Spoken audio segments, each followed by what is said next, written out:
Ұялы телефон қай кезде атылып кетуі мүмкін? Ұялы телефонның атылып, адам өміріне қауіп төндіргені туралы, тіпті адам өмірін қиғаны жайлы жиі естіп жатамыз. Мамандардың айтуынша, ұялы телефонның атылып кетуі үш жағдайға байланысты болады екен. Зауыттан шыққан кезден бастап ақауы болған жағдайда, қатты қызып кетсе, және құрылғының ескіруі. Көбінесе телефондардың жарылуы батареясының қызып кетуінен болады. Ұялы телефонның атылып кету қаупінен қалай сақтану керек?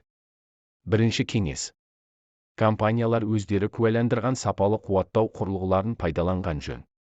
Екінші кеңес. Ұялы телефонның қызып кетпеуін қадағалаңыз. Оны күн сәулесі тікелей түсетін жерге немесе жастықтың астына қалдырмау керек. Үшінші кеңес. Қуаттау кезінде гаджет үшін энергияны көп қажет ететін ойындар мен ауыр процестерді қолданбауға тырысыңыз, ондай кезде құрылғы екі есе қызып кетеді. Төртінші кеңес. Сондай-ақ телефонды құлатып алу салдарынан немесе батареясының зақымдануынан да жарылып кетуі мүмкін. Егер батарея ісініп кеткен болса, оны пайдалануды дереу тоқтатқан жөн. Себебі онда химиялық реакциялар жүріп жатады. Ол батареяның жарылуына әкелуі мүмкін. Бесінші кеңес.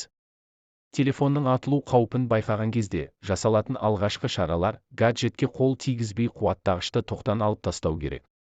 Телефонды суға лақтырыңыз, немесе оны жанғыш қабілеті төмен затпен жабыңыз.